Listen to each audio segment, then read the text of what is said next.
transcontinentally transcribed for your holiday listening pleasure, this is Project Audion.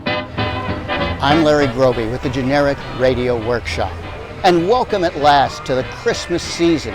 And this year of all years, we all need a reason to celebrate, to contemplate, to ring up good cheer, because to be honest, it's been kind of a hell of a year.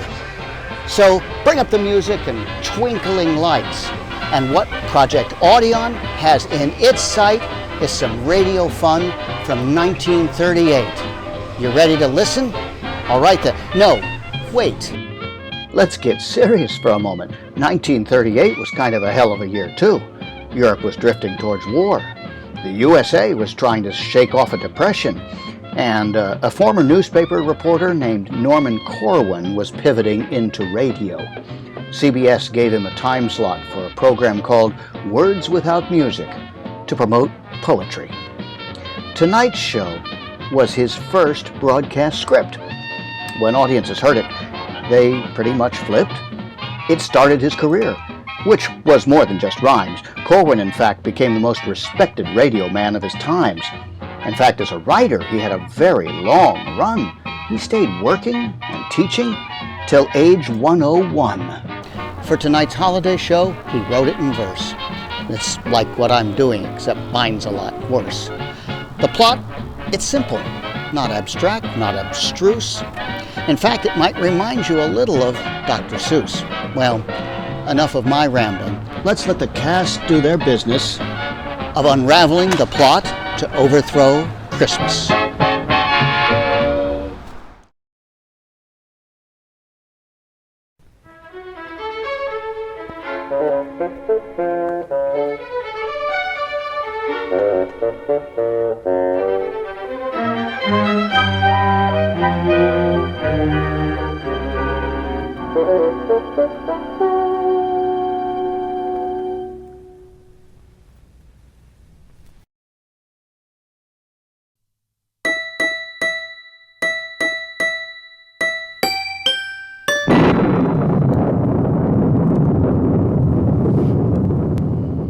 Words Without Music, written and directed by Norman Corwin.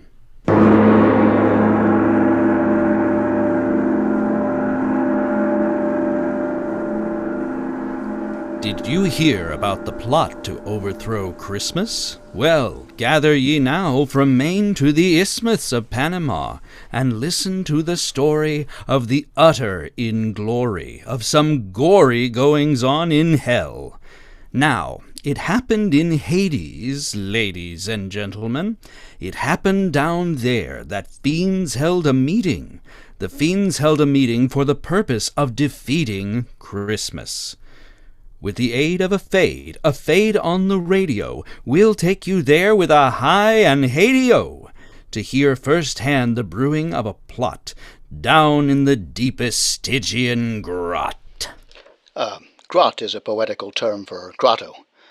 Whenever you hear my voce sotto, or sotto voce, whichever you prefer, it's just I taking pains to make quite sure that nobody makes a poetical allusion that might in any way create confusion. I return you now to the voice you were hearing before I had to do this interfering. As I was saying, in this Stygian grot, the notables of Limbo hatched a plot, and what went on in the sulphurous hole will soon pick up by remote control. Of course, such a pickup is not made quickly. As a matter of fact, it's done rather trickily. You mustn't mind if it sounds erratic. That's merely intraterrestrial static. Don't be surprised if you're deafened by thunder just as we start on our journey down under. You'll hear earthquakes and all of the commoner varieties of natural phenomena, and so below, via radio, to regions where legions of the damned go.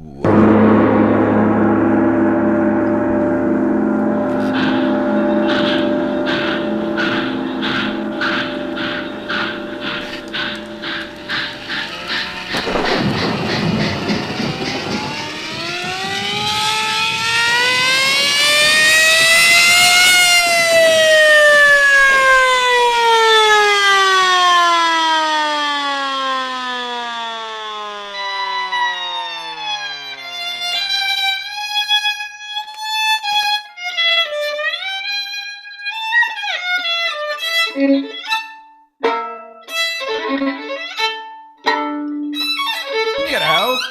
Do you hear? Nero? How dare you interrupt me in the middle of a movement of my favorite concerto? You should look to the improvement of your manners. Sir, if you please, my apologies. I would not have intruded upon your recital if the matter were not so terribly vital. The most important matter in the world is piddling when it comes to be compared to Nero's fiddling. Now, what you say may be very true, but I've been sent here to summon you to a great massed meeting of the tortured souls down in the grot of the flaming coals. A meeting? What for? What's the big idea? Why can't a fellow get some peace down here? Peace, a poor soul can't be found on the premises. This is a region abounding in nemesis. Now you're talking like a travel folder. Tell me, Varlet, before I smolder, why are we meeting? Who's on the spot? We are meeting in order to fabricate a plot. A plot against the festival that mortal men comfort in and gladden in again and again. You see, every year they... Never mind the facts. I don't want to hear how mortal man acts. The only information about which I care concerns the mass meeting and who'll be there. His wickedness Mephisto will preside. Naturally. And several of the Borgias will be sitting by his side, and down in front by the sizzling sodium will be many personalities noted for their odium. Haman, Caligula, Medusa, and Legree. That's all very nice, but what about me? Oh, you'll be sitting in row A center, between Ivan the Terrible, the Tormentor, and Circe. Mercy? Why, they're both deranged. Do you wish me to see if your seat can be changed? Yes, if you will, please. Taste comes first, even though a soul may be eternally cursed. Righto! See you at the meeting, then? Yes, and now back to my fiddling again.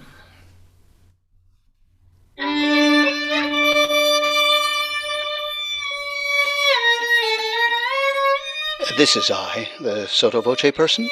It should have been explained that Nero is rehearsing for nothing in particular. He's just that way. While hellfires burn, he likes to play.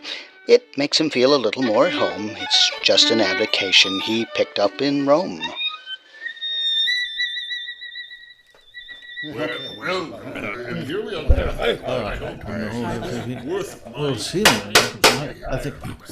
The meeting will now come to order, please.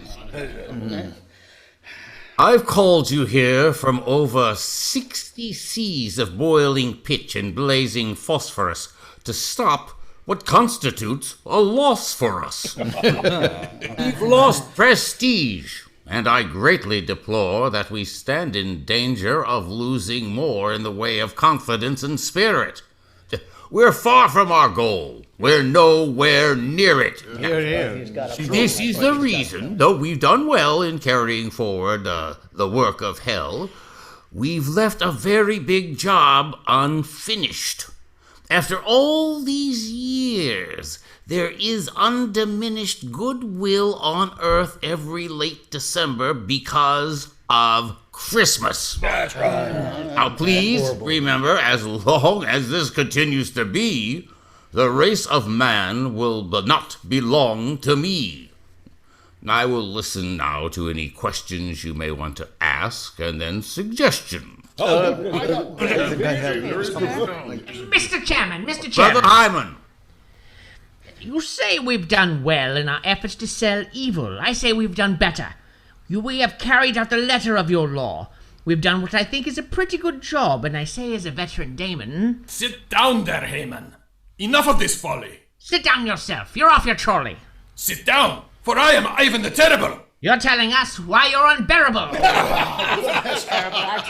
Demons, this is no way to act. I warn you, proceed with a little more tact. I want more decorum in this forum. Now, these personal remarks you make must cease. Now, Brother Ivan, will you speak your piece? I merely want to say, in a casual way, that Haman is a radical. He always gets fanatical. Why, anyone would think to hear him snort that the work of the devil should just stop short.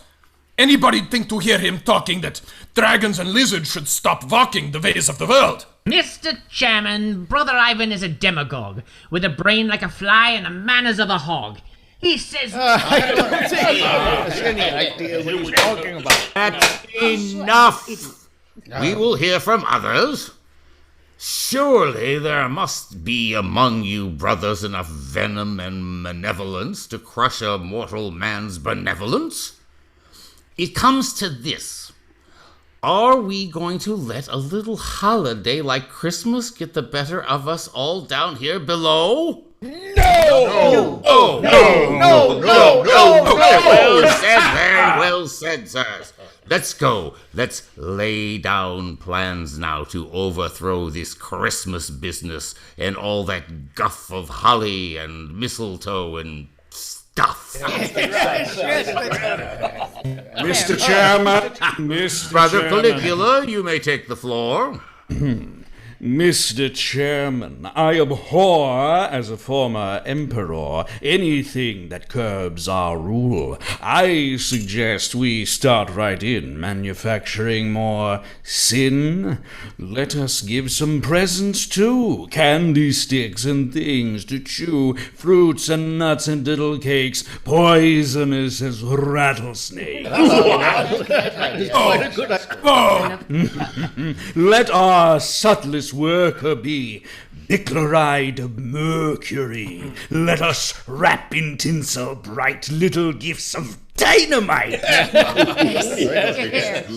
Work things so that men will fear whenever 1225 draws near. Soon at this rate, if you please, men will hang from Christmas trees.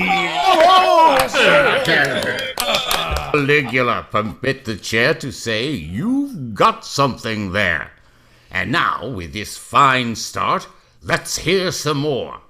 Yes, Brother Nero, you may have the floor. Mr. Chairman, may I level with the devil? With all due respect to Caligula's views, I think there's a better method we can use. I've heard just lately that men are giving the razz to classical music by making it jazz. Mm-hmm. They're swinging Bach, and what's keener, they're doing the shag to Palestrina.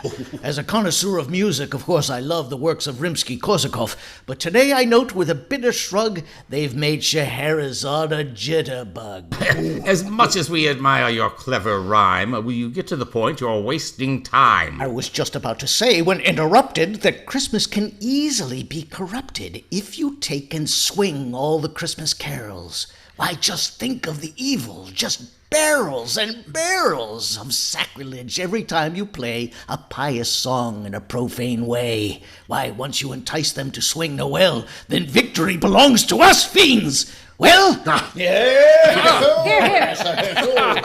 on, Mr. Chairman.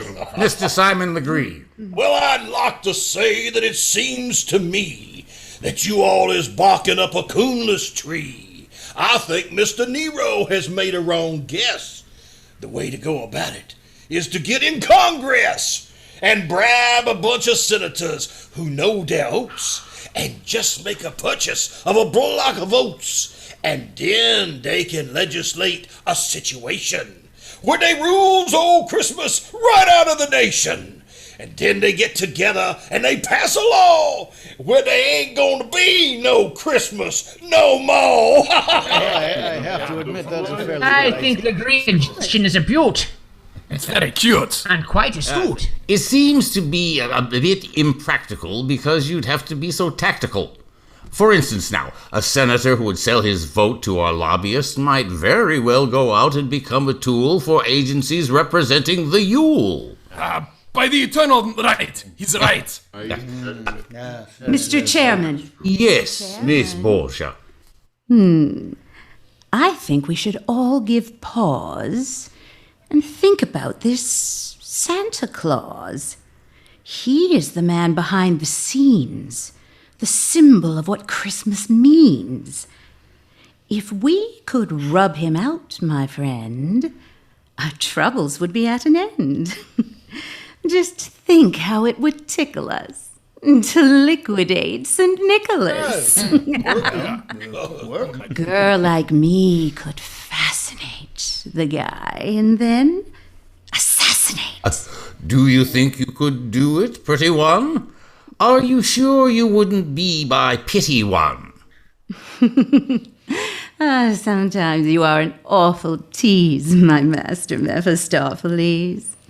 Ain't I murdered several dozens, poisoned uncles, aunts, and cousins?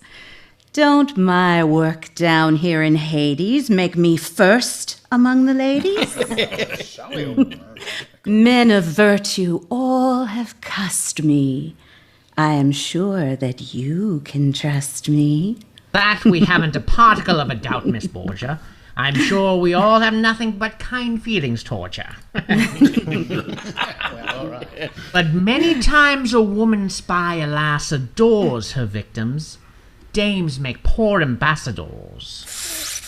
Do you imply that such defects are found inherent in my sex? I do. Well, listen here, old Ironsides. You're headed for some cyanides. You've crossed a Borgia, and you know the consequences that follow. Disciples, this is very bad. There's nothing to be gained by getting mad. Suppose we put the matter to a vote. All those in favor of the motion made by Fiend Caligula, which was to shade the glamour of the holiday by using selected poisons of our choosing, all those in favor will please signify by rising and saying aye. Aye. One vote in favor. Caligula's.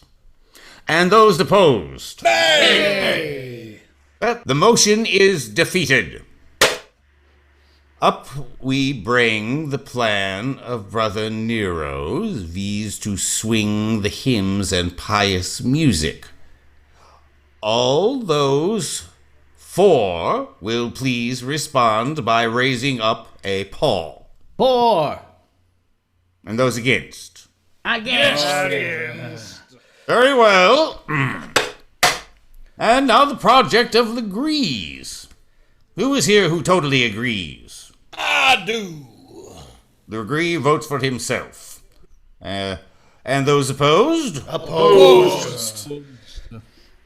And now all of those who favor Borgia's cause, it being to eliminate Santa Claus. Aye. And those opposed. It seems the woman has a way with them. At least she has carried the day with them. The motion is carried.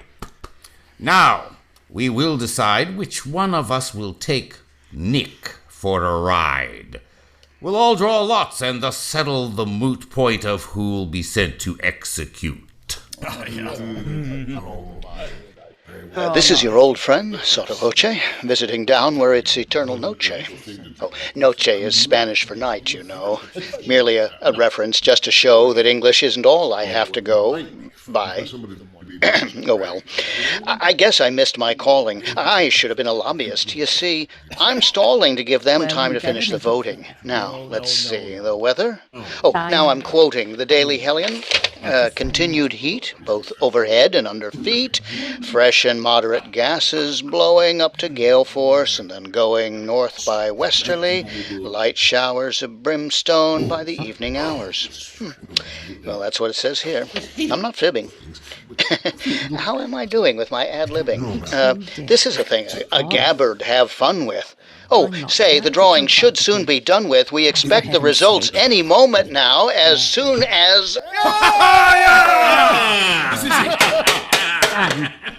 Lots have been drawn, and I'm glad to say the honor has fallen Nero's way. Nero, you are charged with a great task. It is the evilest deed that we could ask a fiend to do. Oh, we'll be proud of you. Now, just one moment. How do I get there? What do I wear? Is it dry or wet there? Is it fancy or fact or word of mouth that he lives at the pole? Is it north or south? If he dwells in the regions to which I've referred, must I pass through the camp of Admiral Byrd? What should I use when it comes to the showdown, a gun or a dagger? So, give me the lowdown. Now, Nero, You needn't sound so tragic. Now, Nero, you needn't sound so tragic. You'll get to Earth by the blackest magic. To create an express elevator is simple for an expert spell creator. With a lot of pyrotechnic dazzle, we'll let you off on a hill in Basel, Switzerland. From there, you will make your way to the Arctic Isle. Then you'll break your way through the ice with a blowtorch. After a while, you're bound to reach Santa's domicile. And once you get there, oh, my dear Nero, all of our work will have gone for zero if you don't succeed in your assignment. The disadvantage of our confinement in limbo is the fact that we only get one chance in all the eternal roulette of circumstance. I know. If at first we don't succeed, we can try and try again. But there is no need, because nothing will come of it. Meaning no offense, do you mind if I take my departure hence? That, my friends, was a big brass gong.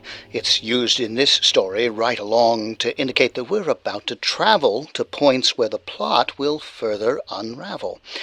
And now, if Ambassador Nero elects, we'll have another spot of sound effects.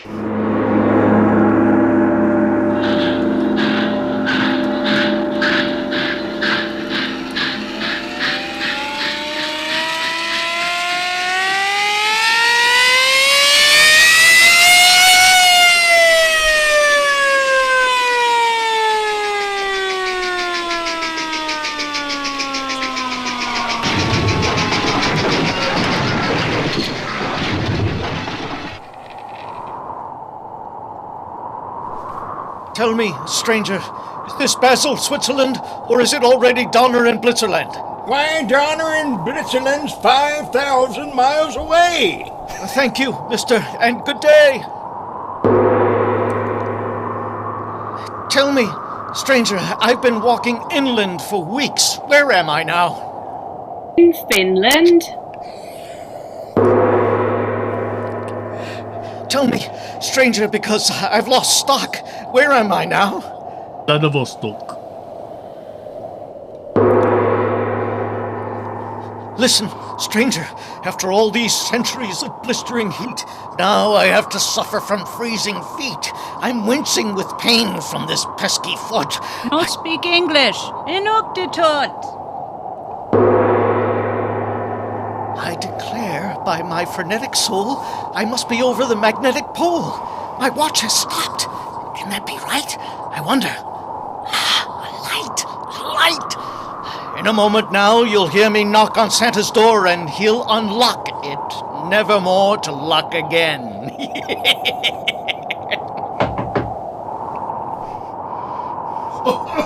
Coming! So is doom.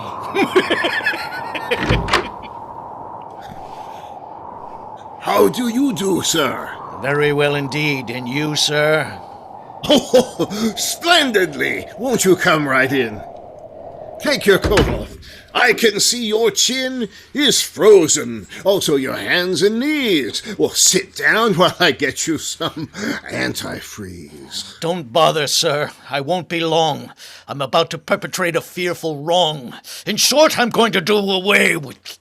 Take it easy. Do not play with that gun. I know all about you. Really? Haven't I had my agents scout you for weeks? You've come all this way to abolish Christmas. Now, let me say... Listen, Santa, I'm no callow stripling. I've read Ernest Hemingway and Kipling, and also The Shooting of Dan McGrew, and plenty of detective stories, too. And just to show what broad guy I am, I've also read the Rubaiyat of Omar Khayyam. Do you think that a fellow with whose reading so graded could have learned so little as to be dissuaded from the main objective? Why, don't make me giggle. I'd feel a lot better if you wouldn't wiggle. That Gonzo, much as I'm impressed with your education, I honestly believe that a figure of your station should have given more thought to the ways of man, and less devotion to the cult of Pan. By others, no doubt your wisdom may be prized, but I didn't come here to be criticized. In fact, I came to dispatch a duty, so don't hand me any of this tutti-frutti. If you have any last words to say, then spill 'em. I haven't got all day. What's the rush? Unless I've counted wrong, the polar day has always been 6 months long. Well, after I've disposed of you, I've got to hurry right back to hell, or they'll begin to worry. Oh, not about you, but about your career in homicide. Do you think the mere loss of you would make them hysterical? Their only interest is numerical. Think so? Mephisto wants to rule just as much of humanity as possible for reasons of personal vanity. By the sticks, you're right. To think that he dare... Are there any ladies here? Will you permit me to swear? My answer to that is an emphatic no. There are several lady dolls in the toy room below. Oh, Claudius! Oh, Cassius! Oh, Naphthaline! What a fool I've been! What a fool I've been! But wait. I think I see what you're after. Oh, you're as clever as a big-time Roman grafter. You remind me now of my royalty just to get me in the mood for disloyalty. Do you think I could be that meanly deceptive to Satan? Why, Santa, I'm keenly perceptive. I can see right through all your clever ruses. Nero can be plenty foxy when he chooses. I'll have you know that I'm partly a dreamer, partly a wit, and partly a schemer. I'm part philosophical and also part mystic. I suppose you fancy that you're highly artistic. Fancy? Why, I have such a sense of beauty. Don't hand me a helping of tutti frutti. Any creature who really had beauty in his soul would appreciate Christmas. He would know that the whole idea of the holiday was one of such power that all the fiends below would gnash their fangs and glower, yet never in a million years could do it harm, because it has a glory, a greatness, a charm you know nothing about. That's so. The spirit that it venerates, the good cheer that it generates, are things far, far beyond you. For all your wealth, no man on earth could sell you these. Am I so cursed as that? Will you tell me, please, what beauties there may be that I have never seen? Have you ever seen a Christmas tree, tall and green, smelling of woodlands, covered with a sheen of silveriness, its branches bending low with the fruits of human kindness instead of snow? No. Have you ever closely witnessed what takes place any Christmas morning on a young child's face, or perceived any beauties purer than the joys distilled in the hearts of little girls and boys? Have you ever watched a fire in a fireplace on a Christmas Eve, or listened to grace at a table heavy with fruits and cakes and all the wonders that a kitchen makes, fowls and pastries, wines and meats and nuts and raisins and candied sweets? Have you ever seen mistletoe hanging from a ceiling? In a frosty air heard a far bell pealing? Have you ever come back from a sleigh ride tingling, and your feet keeping time with the sleigh bells jingling? Have you ever seen the beauty of a sprig of holly, or felt for a moment what it feels to be jolly? Golly! Have you ever known how exceedingly pleasant it is to unwrap a Christmas present? Did you ever know how much cheer it lends to be wished a Merry Christmas by all your friends? Did you ever experience the fun of giving? Do you know at all of the joys of living? I guess I don't. For all of me, I never knew such things could be. Just think how long in ignorance I've slept. It must have been the company you kept. I was a wicked tyrant once, you know. Ah, yes, but that was centuries ago. You had no real way of knowing. Perhaps. I guess I'll be going. I really should be getting on my way. But do you have to? Don't you want to stay? You see, I'm just a bit... Embarrassed? Why, yes, sir. Now, don't look so harassed. I know why it is you came and who it was that sent you. But that's all done with. I take it you repent you of all your past mistakes. With many pains and aches of conscience. Then you are welcome here. Please take your hat off, your coat, your muffler also. Take your spat off. What happened to the other one? No matter. You're pretty thin. You'll presently be fatter. I serve good food here. I'll get you a platter of steak and mushrooms, medium or rare. I'll bet that you're as hungry as a bear. Now just sit down, that's it, right over here, and tell me, would you have some wine or beer? I never touch the stuff myself, but I managed to keep on hand a little rye. For purposes medicinal. I mean, your chin should be unfrozen. What a state it's in.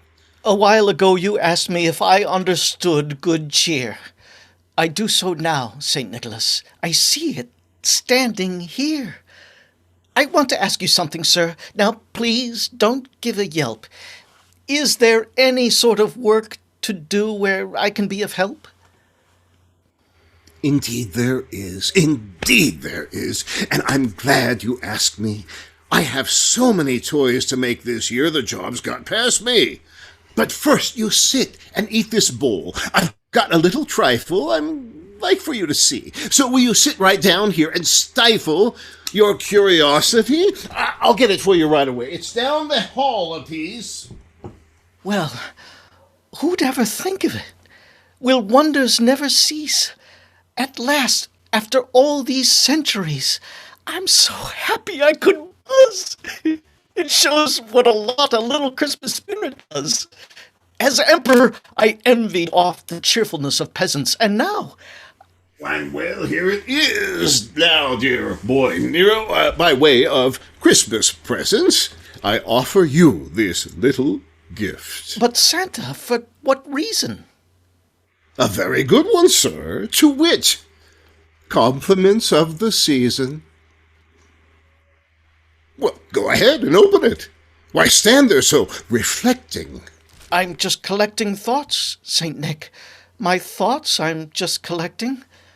Just think how far a tiny bit of fellowship would carry us. Oh, well.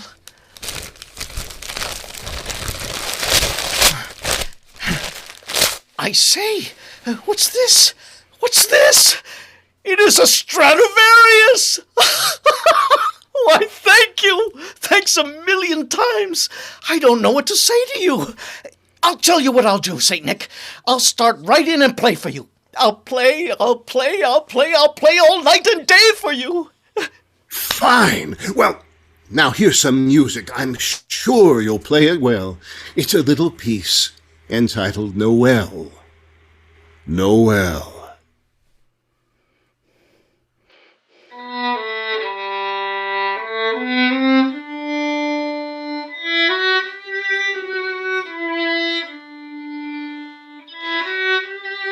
This is I. Remember me, your sotto voce friend? I've just come back to tell you that the story's at an end.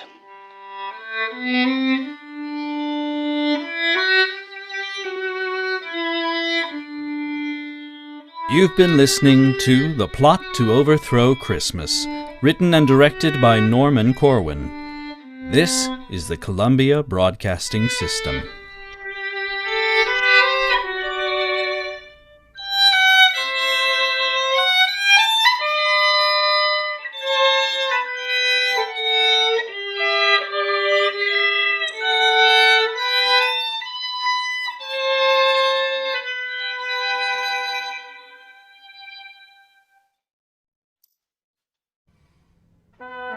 We want quickly now to introduce our cast.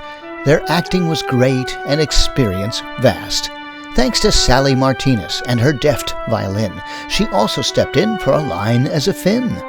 Dana Gonsalves was Haman, a fellow quite mean, while Dana himself's one of the nicest guys you've ever seen. Lothar Tuppan was the messenger, and Ivan the Terrible. Did you hear how he made such bad guys sound bearable?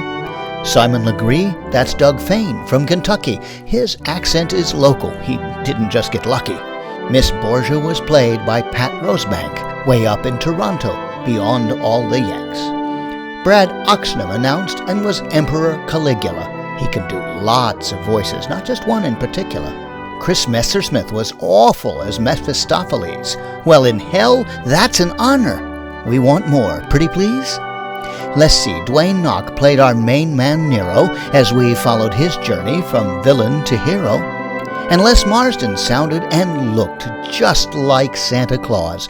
In fact, all our cast deserves your applause. I'm Larry Groebe, your voce, producer, director, and I'm also Project Audion's email collector. So if you want to chat, be you male or a female, send us a note to projectaudion@gmail. Well, the cast has had fun from all our far-flung places. Please like us on YouTube or The Book That Has Faces. And now, as our actors have all fled and gone, to all you, a good night from Project Audion.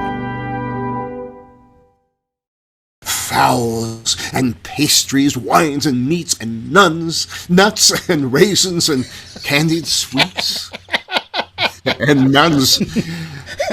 A blue nun. Nuns are my favorite, Santa. Liebfrau Meek,